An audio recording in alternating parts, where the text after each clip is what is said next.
Our final presentation for this session comes from Josh Rogers, Kentucky Transportation Cabinet, on the BRENT SPENCE bridge fire. So about a year ago today this happened. I was on this bridge, so I just thought I'd hit some highlights of what this was. This is the BRENT SPENCE bridge, and of course we had a fire on it. Talk a little bit about what happened, what was needed. Get a little bit more into the inspection stuff, because that's what I was mainly involved in, was the inspection.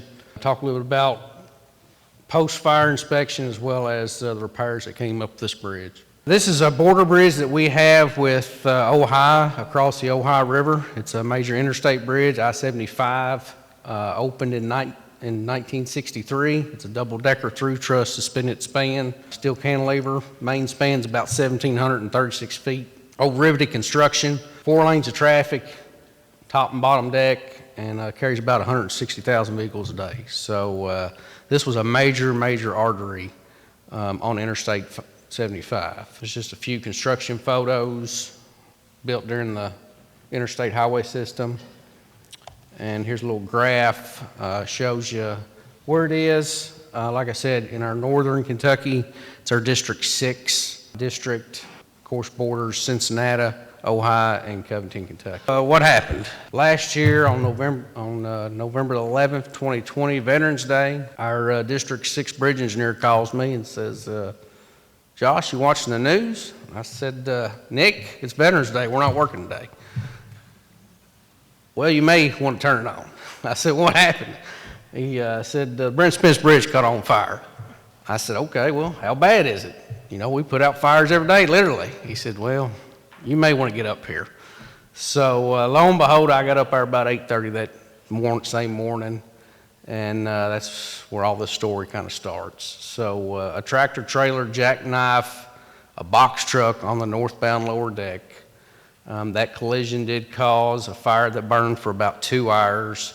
That got up to about 1,500 degrees. Bridge was closed, of course, and immediately thereafter I was left with assessing what we needed to do and how we needed to do it and put it all back together. That fire was so hot it took that whole first day of Veterans Day to clean up that debris, extinguish the fire.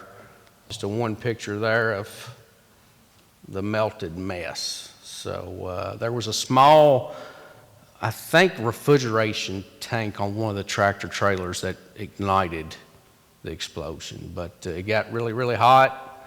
I'll never forget the smell, everything that burning, but it took a whole day for the environmental team to get in there and clean all that up before we could even start the inspection. The next 4 days, you know, I'm on the phone calling consultants and inspectors and getting everybody out there. The bridge is closed, what we got to do. So here's one of the pictures here. I don't know if you can really tell where that circle is, but we even lost bearing on that top deck stringers. So you can probably see that gap in there between the deck and the stringers. So where'd this happen at? It couldn't happen at a worse place, I don't think. Happened right there at the L16 prime to L20 prime, right at the suspended span. It did affect, of course, more the top deck because the fire was on the bottom deck. But right there at L17 prime is a major vertical hanger. That L17 to U17 is the hanger of the suspended span. And that's just a typical elevation, 49 feet out to out. Like I said, 4 lanes of traffic, old 1963 riveted construction. This was such a major incident. Like I said, Kentucky, bridges, we put out fires every day. This one was a little more literal. We're always dealing with emergencies, but this one got a little bit of attention just because where it was, the amount of traffic, the major artery it was. We had to think about everything, you know, wasn't a typical, hey, do the inspection, the bridge is closed, let's do a design, bid, let, and then construct it, and 6 months later or a year later, hey, let's open it back up. We couldn't do that. 160,000 vehicles a day, and there's a lot of public pressure. So we had to think about all these things in this chart up there on your right at one time. It was happening all at one time. So there's a big public awareness campaign, there's a big inspection campaign, as well as working with inspection, with design and construction procurement and construction all at the same time. So all this was going on at the same time. So it wasn't a traditional linear approach to how we had to address this project. So like I said, fire took place on November 11th. We had a construction letting on November the 16th. which was amazing. So it was, and I'll get into that in just a little bit. So real quick about, a fire inspection, what you're looking for. Like I said, we had those two burned trucks. We couldn't do the inspection on the first day. I think those two photos right there kind of stitched together showing the two vehicles that actually collided and all the scorched floor beams and verticals. Well, the initial inspection planning, that night of Veterans Day, we was all in the hotel room thinking about, hey, we got to get some details together here, so what are we going to do? Emergency inspection, it's not the same as a special or fracture critical inspection. So, my first priority was, is it even safe for our inspectors to get out there on that bridge? So that was my number one priority. Second, what had to be repaired? So that night at the hotel room, we're making notes on napkins at the restaurant or wherever we was. We had to determine what we called an HAZ zone, which was the heat affected zone. What that limit was on the upper, the lower deck, mapping that out. Did the barrier look okay? The floor beams, stringers, all those steel components of this bridge. Priority list for the bridge being structurally sound. First inspectors plus pedestrian traffic, even getting inspection vehicles on there. Snoopers or under bridge machines, man lifts, whatever. The navigation traffic, there's not a detour for the Ohio River. So we had to figure out, what about navigation traffic? And of course, we did shut navigation traffic down. As soon as we closed the bridge, we shut the navigation traffic down. So barges were backing up all over the place. And then lastly, of course, is it safe for our traveling public to get back on the bridge? Likewise, with that inspection, you're looking for the paint charring and concrete spalling, buckled members, the joints, the bearings, the wind locks, all those aspects of those members. So we led a big visual inspection. I think that first day of inspection, which was the 12th, that Thursday, we probably had 30 inspectors that I called in. It was a big consultant effort. Some of those persons are in this room, so if you see them, they'll probably be glad to tell you their experience with this bridge.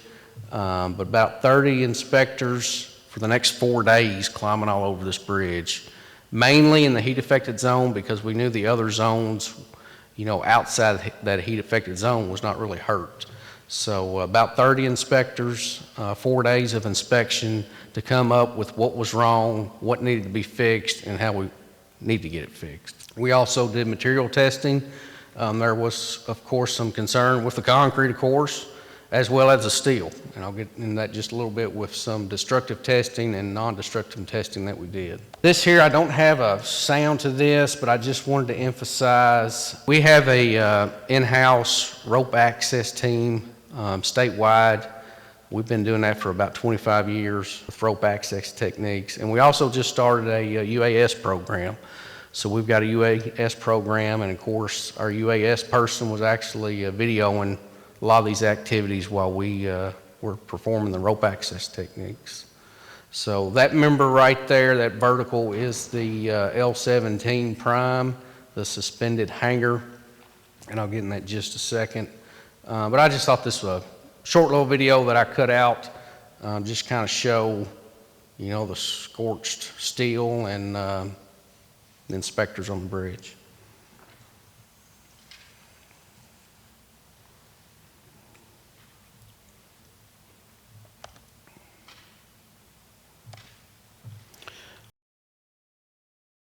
Just a few photos here again.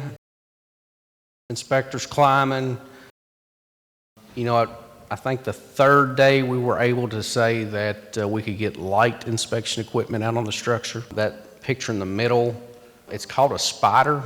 Well, at least that's what I called it. It looked like a little spider with a bucket on top. So it wasn't a really big man lift. It's just a spider, like 4 legs that sit down. I think it only weighed like 3,000 pounds. So it was real nice to get that out there, do some of these tests.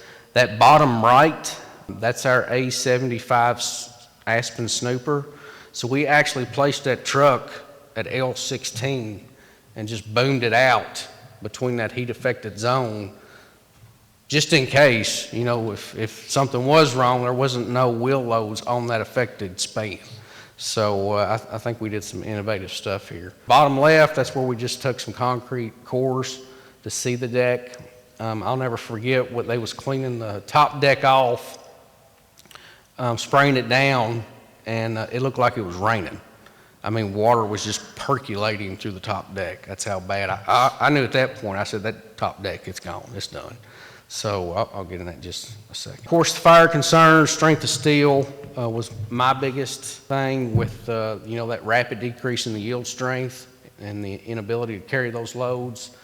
The quenching of steel, we had another bridge in northern Kentucky that actually was brittle, and we had to do some major repairs on that. So the brittleness with that heat changing the properties of that steel was a big concern. This was a special damage inspection.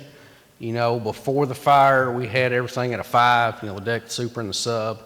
But based on our inspection, we took the deck and the super to a 1, of course, imminent, based on that, what the fire had done. So yeah, after we investigated this, like I said, there was not much wrong with the lower deck and the bridge. The overlay had been damaged, the overlay and the barrier walls. But the top deck, of course, it was completely gone, as well as, a lot of the stringers were buckled, fire damaged. Getting into real quick with the destructive testing, like I said, we took some steel cores. I was really concerned with the brittleness and if martensite had set in. The core on the left, luckily, is what you want to see under a microscope.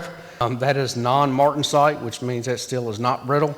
So as soon as our metallurgist seen that, everybody's hopping on hands and knees. Of course, the photo on the right is martensite, that is brittleness, and that's what you don't want. Just a few more pictures. We hired an outfit out of Louisiana to come up and do some of the non-destructive testing. That photo on the top right is what he's doing. It's called LIBS. It actually, I think it's some sort of radioactive gun that actually shoots the steel and gives you, whether it's brittle right then instantaneously on the bridge. So he had to drive that up because you can't put that on an airplane evidently. So it took a few days for him to get there. So just a few more pictures of some of the damage. A lot of scorched beams in that heat affected zone. That top right is the overlay on that bottom deck. It looked pretty bad after the fire got to it. Bottom right is the top deck at the finger joint. I think with the stringers buckling underneath that's why that finger joint kind of raised up a little bit. So we knew there were some issues right there as well. Real quick, getting into some of the design, we knew this had to be done quick. So, the easiest thing was, hey, can we replace in kind? And most of it was, thank goodness. So we even took some of the old shop plans with inspection photos and threw those inspection photos into those existing shop plans with markups. So the plan sheet was the old shop plan that was marked up for the contractor to bid on. Procurement, we did utilize emergency relief funding for this, so the feds gave us up to $12 million for that. I won't get into much of this because I'm running out of time, but like I said, the fire started on Wednesday, inspection till Sunday. We had contractors on the bridge Sunday reviewing the bridge, and we had estimates and quotes from them Monday morning, and the contract was awarded that next Monday morning. Coasting Construction got the bid, about $3 million. Within 4 days, they got we have a division of purchases in our cabinet, and it's considered a purchasing contract. So we got 3 quotes. We had to take the lowest one. Coasting got it for $3 million. Not only was the inspection and the repairs, but MOT was an issue. You got a major I-275 circle around Cincinnati, northern Kentucky, and then I-75 and I-71 right there in between it. So D-turn was a big issue, and the public, we did a big public awareness campaign to make sure they was all aware all the time of what was going on. We had a dedicated website, daily, weekly briefings on what was going on. So we were tackling all these aspects of the repair, the construction, as well as the public MOT efforts all at one time. Another issue, of course, last year, this was COVID, so that did have some issues with that and precautions. I think there was only one day it actually did snow on the bridge, so that was good. Going into a little bit of the repair, like I said, that photo right there, that kind of shows you the heat affected zone of the structure with the bottom, the bottom of the top deck being the worst. So we came in, removed the deck, removed part of the beams and a few bays on the top deck, put that back, and then, of course, we milled the overlay off on the bottom, and concrete barrier walls did have to be replaced on the top and the bottom deck. Right there is just an overview of our drone photo that we got after completion. All in all, we was about 1 day early on getting this thing complete. So the fire started November 11th, construction completed opening day on December 22nd. So very aggressive. I can't thank enough all the personnel that helped, and it was under budget. A little timeline, you probably can't see that, but it was a lot of activities going on. And like I said, a big team effort from all the consultants and all the, even OHI and the Federal Highway Administration. Lo and behold, just a last point, we let a painting contract in January of this year, and the bridge painting contract was completed last month. So that kind of was a catalyst to get this bridge painted too. That's all I got. Any questions? How did you figure out how hot that fire got? Did the fire department report that, or did you work backwards from material testing? I've left a lot of this out of this presentation. I could talk for days about this, but when the metallurgy took the coupon, the puck, and sliced it, there was still paint on that puck. And per that metallurgist, he said it was about 1,200, 1,500 degrees. The preceding was produced by the National Center for Pavement Preservation. More information can be found on the web at pavementpreservation.org. Additional support provided by Michigan State University.